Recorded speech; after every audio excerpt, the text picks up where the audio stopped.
Sur les sentiers de la réussite, à nouveau dans vos ménages. Mesdames et messieurs, bonjour et bienvenue. Nous avons reçu tellement d'appels après le numéro dernier où nous avons reçu le professeur Amen Abiassi. Des étudiants nous ont appelés, des gens qui fonctionnent déjà, qui ont créé des écoles, des promoteurs donc d'écoles privées nous ont appelés. Vous aviez voulu que nous le retrouvions à nouveau. Il est avec nous. Bonjour monsieur le professeur. Bonjour monsieur le journaliste, je suis heureux de me retrouver à nouveau sur ce plateau. Pour ce numéro, nous allons parler de l'entrepreneuriat. L'argent ne crée pas le business, c'est l'idée. Qu'en dites-vous? Je pense que on va choquer beaucoup de gens, mais c'est à dessein. Dans les critères, donc dans les obstacles à l'entrepreneuriat, l'argent apparaît en 5e voire 6e position. Les gens pensent qu'il faut avoir de l'argent. Et je dis aux gens, il faut d'abord avoir l'idée, et puis l'argent vient après. Le professeur Amen Abiassi est maître de conférences hors classe à l'Institut supérieur de commerce international de Dunkerque et à l'Université du Littoral, Côte d'Opale, c'est en France.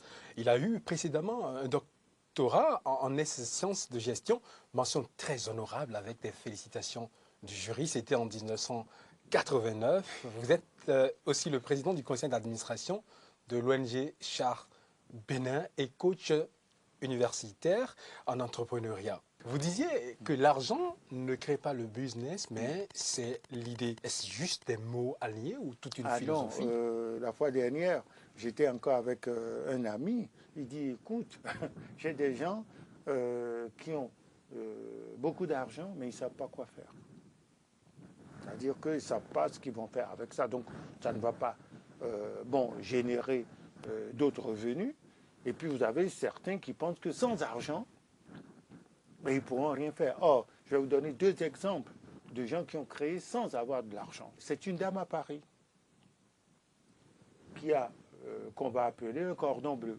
Donc, elle a invité des amis chez elle en proposant plusieurs plats. Les gens ont goûté, il y avait du tout, des blacks, bon, j'aime dire les noirs, et puis il y avait des Européens et tout, de tout. Donc les gens ont bien mangé. Et en partant, quelques-uns ont dit, ah, tiens, nous, on a bien mangé, est-ce qu'on peut vous passer commande? Les plats sont préfinancés.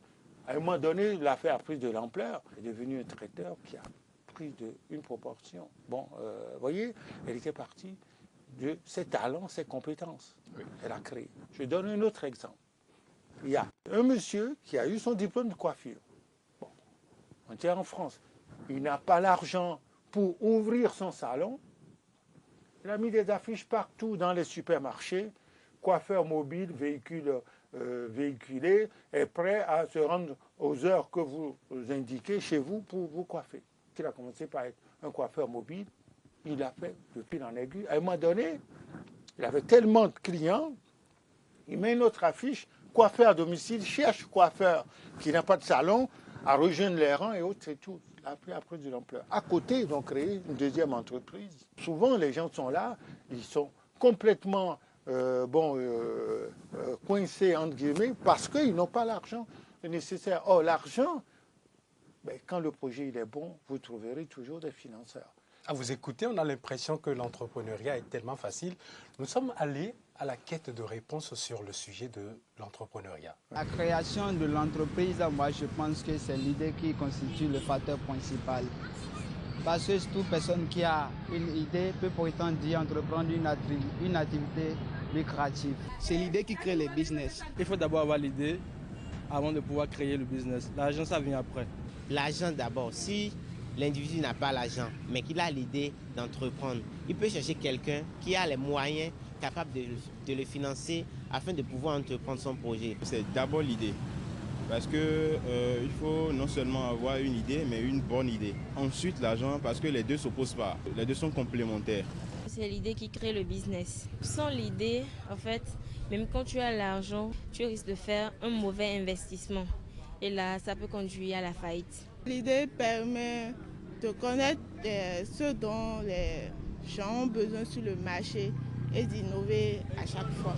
C'est l'idée qui crée le business, l'entrepreneuriat. Il faut avoir une idée pour être sûr de ce que vous voulez faire et c'est après ça que vous cherchez l'argent. Si vous avez l'argent, vous ne savez pas ce que vous voulez faire, vous allez le gaspiller. Tu peux avoir l'argent, tu ne peux rien faire. Ce n'est pas en premier lieu l'argent qui crée business, mais c'est l'idée. Il faut avoir l'idée d'abord.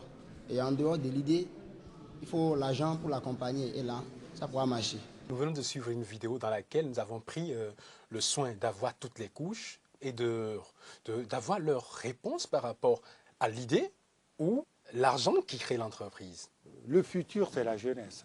Bon, si cette jeunesse commence par se positionner, s'exprimer sur l'entrepreneuriat, c'est la relève qui est assurée. Et là, majoritairement, presque tous ont compris que c'est l'idée. Ils ont eu le soin de préciser, si tu n'as pas l'idée, tu ne pourras pas aller chercher l'argent. Quand bien même tu as l'argent et que tu n'as pas la bonne idée, tu vas pouvoir faire faillite et tout. 80% de la réussite, c'est l'idée et le potentiel du créateur. Le reste, c'est de la cuisine. On dit idée, on dit argent. Ce sont des éléments qui concourent à la création de l'entreprise. Mais qu'est-ce que c'est que l'entrepreneuriat? Alors, d'abord, l'entrepreneuriat, c'est la création ex nihilo, la création pure. L'entrepreneuriat, c'est la reprise d'une entreprise. Quelqu'un qui part à la retraite, un autre arrive et récupère, va donner une autre impulsion. L'entrepreneuriat, c'est de l'innovation. L'entrepreneuriat, c'est le développement de marché. Je suis au Bénin, je vais au Togo ou en Côte d'Ivoire m'installer, je suis dans l'entrepreneuriat. Bon, c'est un développement d'activité. Vous voyez qu'il y a plusieurs facettes de l'entrepreneuriat. Au sein des organisations qui existent, on va parler de l'intrapreneuriat. Donc, il y a plusieurs dimensions. Mais aujourd'hui, j'aimerais qu'on parle de la création pure. Les gens sont toujours persuadés qu'il faut avoir beaucoup d'argent pour créer. Mais pour résister, il faut partir soit de ses talents ou de ses goûts. Nous parlons donc de l'entrepreneuriat et quand on commence à parler de cette terminologie, il y en a d'autres qui se rallient à elle. Ouais. Il y a l'intrapreneuriat, donc c'est à l'intérieur d'une organisation qui existe, un individu a une idée. Oui.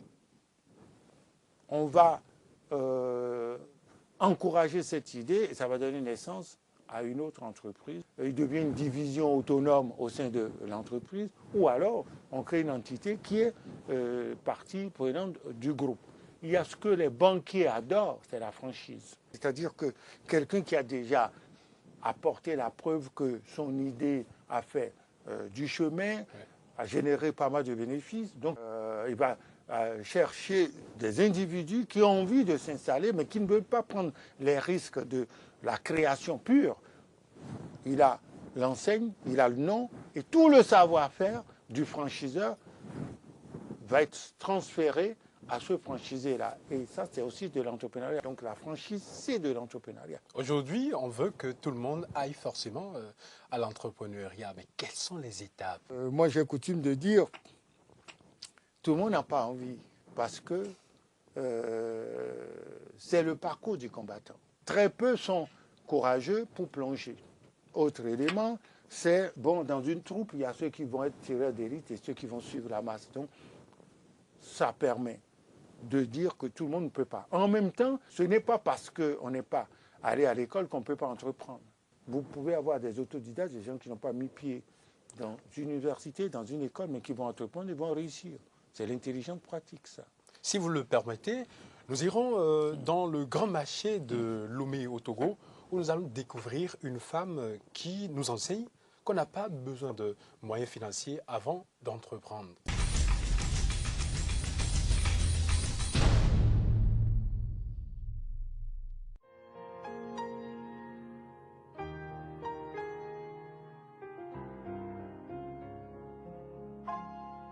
Agblede to mi yo emi la agblede kimi le kofe me mi wona agblebe nu ki me je go me me dana de me da dia me to na gali me to gali afwa me le keke mba ko ma nya wo ma juba plete le pa ha mo kwa mo dare gbeti ame ki me le pa ha kimi pa keke ma da zan le ngba be ma tro ba lo me ma ba wo boja aha me kwa mo ko da ha papa e me ba de sura biasa Nyanto me lesa ha. Ge me sana hala le kege. Nu ya kaneti bo noa o la sigame.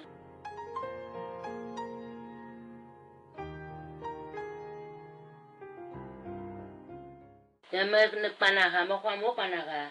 Me plani bo ko de. Aleve mbako masa kaneta. Me plani bo do a obana mo be. Ne wo mo no bo ne ma doga. Ne ma se no sa no lo. Ta e me toga do do a. Ibe da me mi ba ko mi wo. So ojuru na vonyi mo ko gai. Wo ke me la se atro e mba ko ga. Yo ma choro ba sasa jiru.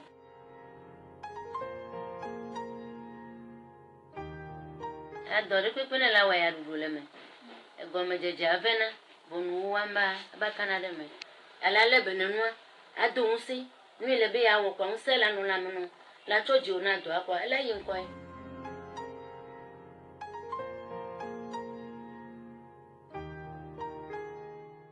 La fie leke le do ajaro gome jeje ba ya dudu wa me do me ne be mi to me kwale me ya do. Vo mi ta mi wa wa putri pu kwa koi.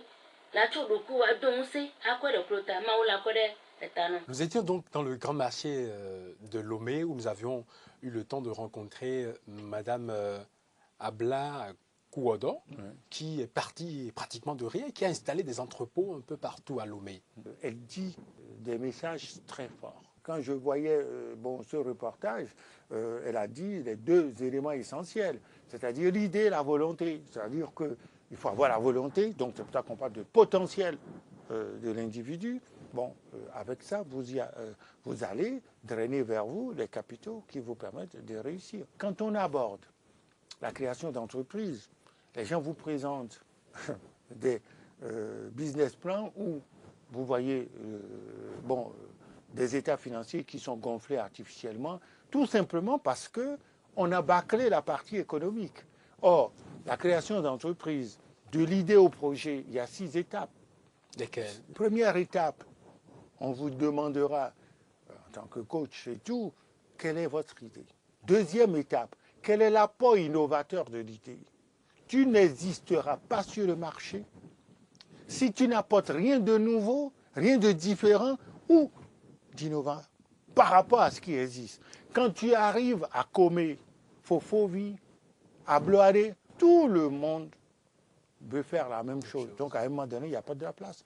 La troisième, quelle est la faisabilité, en l'occurrence faisabilité technique? Est-ce que le lieu où je me situe, en 2017, si tu décides d'y aller, est-ce qu'il y a les technologies présentes? Est-ce qu'il y a les matières premières? Les fournisseurs sont-ils disponibles pour que, techniquement, si c'est un prototype, je sois en mesure de le réaliser? Quatrième, c'est le potentiel commercial. Du besoin, est-ce que nous arrivons à une demande? Donc, s'il y a une population cible qui est capable d'acheter, de consommer, on va dire que tu as un potentiel commercial. La cinquième, les perspectives de mon idée. Qu'est-ce que j'en fais? Cette idée-là, que j'ai eue à travailler et autres. Première hypothèse, je ne suis pas un entrepreneur. J'ai eu l'idée, mais je n'ai pas l'âme, l'étoffe et la carrure pour y aller. Je peux céder mon idée et être actionnaire de l'entreprise. Les gens n'y pensent pas. Je cède mon idée, je prends quelqu'un qui va mettre ça en scène, qui va le mettre en œuvre. Mieux vaut avoir 20% tous les ans que d'avoir 0% et tout. Donc, il vaut mieux céder l'idée. Deuxième hypothèse, j'y vais pas seul. En association? En association, donc je fais de l'entrepreneuriat collectif, avec qui je vais y aller et tout ça. Donc tu cherches. Donc, il y a un point d'interrogation à ce niveau. Avec qui il faut y aller? On a un outil qui permet, à travers le potentiel entrepreneur, de voir quelles sont les compatibilités. Ce n'est pas forcément les amis. Et là, c'est encore plus dangereux parce qu'après, quand ça se casse, les amis deviennent des ennemis. Donc, j'y vais en équipe. Et troisièmement, j'y vais seul. Si j'y vais seul, quel est le plan d'action? Parce que la création d'une entreprise, c'est au moins 18 mois, voire 3 ans, si le projet est complexe. Pour y aller, il faut être suffisamment armé. Et la dernière étape, je deviens promoteur ou je suis en équipe de promoteurs. C'est la 6e étape. Et c'est là qu'on commence par dire, je vais rédiger mon business plan. Or, quand on va bâcler toutes ces étapes-là, on a beaucoup de mal. Et la difficulté dans une salle de séminaire, quand je demande aux gens, c'est quoi une idée? On va me réciter ce qu'il y a dans le dictionnaire. Et quelle est cette définition qu'il faut désormais abandonner? Alors, la définition, c'est représentation abstraite et tout. Une idée, est-ce que c'est un produit? Est-ce que c'est un service? Est-ce que c'est un concept? Donc, il va falloir définir clairement ce que tu veux faire. Quel est le produit? On appartient à quel secteur? Et tout. Or, souvent, l'idée va germer quand on est capable d'observer son milieu. La vie quotidienne, le milieu. Ou alors, on a voyagé, on a vu ailleurs ce qui se passe. Et on dit, mais pourquoi pas au Bénin? Il faut être un fin observateur. Beaucoup de chefs d'entreprise, de futurs entrepreneurs sont de faits observateurs. Tu commences par être capable d'observer ce qui se passe dans ton quartier, dans ta ville, dans ta région. Mais d'ailleurs, j'étais à un séminaire des mathématiciens la fois dernière, on dit, mais la nouvelle génération n'est plus capable d'observer. Et ça a disparu, parce que les gens sont toujours pressés. Ils n'observent pas. Il y a une entreprise à Lomé, c'est Nopé Gali. J'aime bien le concept. Il y a toujours de la place. Il y a de la place pour toi quand tu arrives là, Nopé Gali. C'est ce que ça veut dire. En 1 heure, c'est 120 à 150 personnes qui passent. Et le minimum qui dépose, c'est 750. Et quelle a été la stratégie? Il s'est aperçu que les gens, ils veulent manger local et vite. Après, il va créer le Nopé Gali VIP pour des gens qui sont en costume accompagnés et qui veulent découvrir la cuisine. Ça, c'est encore un autre concept. Monsieur le professeur, oui. Nous n'avons pas beaucoup de temps pour creuser davantage ces différentes étapes. Oui. Mais dites-nous déjà, quels sont les facteurs qui concourent à une bonne entreprise ou à un bon entrepreneuriat? D'accord. Alors, on va dire de l'idée, on va passer à l'occasion d'affaires. Il faut 3 conditions. Une idée, apport innovateur, potentiel commercial. Là, on va dire c'est une occasion d'affaires. L'occasion d'affaires, vous passez au projet, et du projet, on crée l'entreprise. Et à quelle place mettons le facteur environnement dans lequel on doit créer l'entreprise? À tous les niveaux. La création d'entreprise, vous avez l'individu, vous avez le projet, et puis vous avez l'environnement. Si l'environnement n'est pas favorable, le monsieur, à partir du moment où il a de la passion, c'est pour ça qu'on dit qu'il faut avoir la passion, il va mettre plus de temps pour pouvoir y arriver. Mais si on crée les conditions, au Bénin, il y a déjà eu un progrès énorme, c'est GUFE, c'est le GUF. Non? Le GUF, le guichet unique. Mais ça simplifie la vie, c'est-à-dire qu'on n'a pas besoin de trop d'argent, et puis bon, les formalités sont plus simplifiées. Donc, si tu as ton idée, on te simplifie la vie. Or, ça, c'est des éléments qui sont importants. Donc le guichet unique de formalisation des entreprises est une bonne chose. C'est une bonne chose, ça simplifie la vie. Maintenant, on n'a pas encore des banques de développement. C'est que des banques commerciales. On va te demander plein de garanties et autres et tout. Bon. Là-bas, on a ce qu'on appelle les business angels, c'est-à-dire que des retraités qui ont de l'argent et qui ont du temps, qui vont investir dans ton entreprise. Professeur Amen Abiassi, nous allons prendre une pause publicitaire, on reviendra discuter. Ok.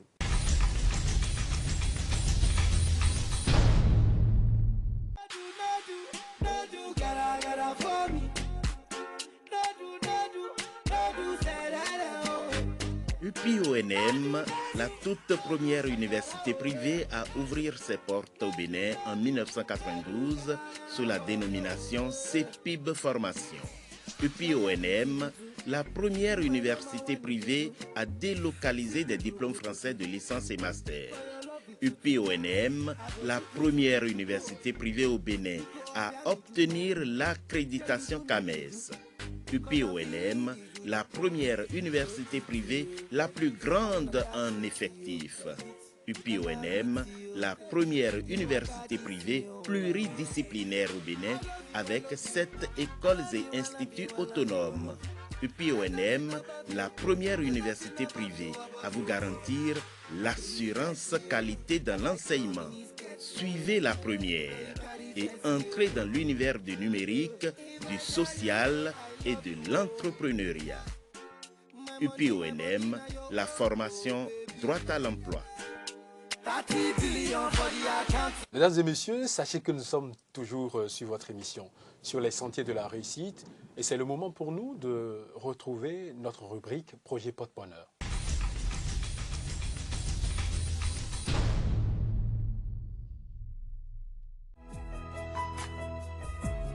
En 1994, soit 2 ans après notre création, nous avons promis aux étudiants béninois les BTS français et ivoiriens. Et vous l'avez réalisé.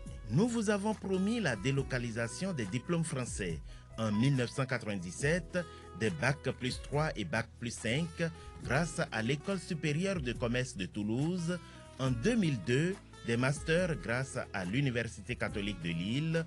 En 2004, la poursuite des études à l'ENSAT Lannion. Et vous l'avez réalisé. En 2004, nous vous avons promis l'accréditation CAMES pour la première fois au Bénin. Et vous l'avez réalisé. En 2013, nous vous avons promis l'université sociale par la baisse des frais d'inscription et de scolarité. Et vous l'avez réalisé. En 2016, nous vous avons promis l'université numérique, la visioconférence, un étudiant, un ordinateur, l'interconnexion de nos 4 campus par fibre optique et la connexion sur chaque site 24 heures sur 24. Et vous l'avez réalisé. Maintenant, nous vous promettons pour l'année académique 2017-2018 la création de 25 000 emplois. Et c'est le nouveau challenge pour UPONM. UPONM, nos rêves deviennent toujours des réalités. Vous comprenez avec moi que le professeur Amen Abiassi est tellement pétri d'expérience, riche en connaissances. On ne saurait partager tout ce qu'il a amené en matière d'entrepreneuriat aujourd'hui. Quand on jette un regard, on a l'impression qu'il y a aussi le social qui colle à l'entreprise par moment. Est-ce qu'on peut parler d'entrepreneuriat social? Ah si, ça existe, c'est une autre forme d'entrepreneuriat. Et j'ai travaillé au Canada à la Caisse populaire Alphonse Desjardins, en tant qu'analyste financier. La Caisse populaire, c'est un exemple d'entreprise sociale. Au début, Alphonse Desjardins était dans une paroisse, il dit « la banque ne prête qu'aux riches. On va créer la banque des petites gens ». Ça a démarré. Aujourd'hui, tu vas au Canada, tu parles de la Caisse populaire Alphonse Desjardins, c'est une institution. Après, ils ont débouché sur l'agriculture et autres et tout. Donc, l'entrepreneuriat social, c'est incontournable, surtout dans nos pays et tout. Sauf que beaucoup de jeunes n'ont pas compris la force de l'entrepreneuriat social. Parce que si tu vas vers l'entrepreneuriat social, tu résous en même temps tes problèmes de financement. Parce que tu dois aller chercher les gens qui ont le besoin, tu vas mutualiser les fonds et puis tu as les moyens pour y arriver. Le crédit mutuel, j'ai été les auditionner au Sénégal, ils ont démarré comme ça. Le crédit agricole, qui est une grande institution aujourd'hui, ils ont démarré avec ça. Au niveau des lunettes, les yeux, Atoll, c'est une coopérative. Donc, c'est une autre manière de résoudre les problèmes de société. Ce que l'économie marchande n'a pas su résoudre, ce que l'État n'a pas su résoudre, on y va et on répond à un besoin sans négliger la partie économique et la rentabilité. Pour ceux qui ont entrepris et qui connaissent des difficultés, ceux qui attendent également d'entreprendre et qui ont peur, quels conseils avez-vous à leur prodiguer? Ceux qui ont entrepris et qui ont échoué, il ne faut pas abandonner pour continuer de se relever. En cela, j'aime les Américains, ne jamais abandonner, continuer d'avancer pour trouver sa voie. Certains sont faits pour entreprendre et s'ignorent, et d'autres, pas du tout. Ben, il faut oser sans cesse, et le pays en a besoin. Et j'ai bon espoir, surtout quand c'est les jeunes qui partent. Et j'ai plein d'exemples de jeunes en Afrique, au Bénin, au Togo, au Maroc, au Sénégal que j'ai accompagnés, qui aujourd'hui sont des patrons d'entreprise, ils ont embauché. Et c'est en cela que je dis que mon combat, c'est l'Afrique au niveau de l'entrepreneuriat. Et je vais continuer. Je dois vous remercier parce que votre émission participe à vulgariser l'entrepreneuriat et à rendre cela accessible à tout le monde. Nous sommes aussi tellement honorés pour vous avoir reçu par 2 fois sur cette émission, sur les sentiers de la réussite. Merci beaucoup d'avoir répondu à notre invitation. C'est moi qui vous remercie et remercie tous les membres du plateau parce que c'est un travail pas aisé, parce qu'il faut être vigilant et c'est une œuvre collective. On est dans l'entrepreneuriat. Vous avez tellement reçu de monsieur le professeur qu'on ne présente plus Amen Abiassi, qui est maître de conférence hors classe à l'Institut supérieur de commerce international de Dunkerque et à l'Université du Littoral, Côte d'Opale, en France. Vous enseignez au Bénin, au Togo, au Sénégal et dans plusieurs autres pays africains également, en Occident et sur d'autres continents. N'importe qui peut créer son entreprise, même sans argent. C'est une idée venue de Félicité Tchomeni, qui est le titre d'un livre qu'elle a sorti, que nous vous invitons à lire absolument. Merci d'avoir été des nôtres.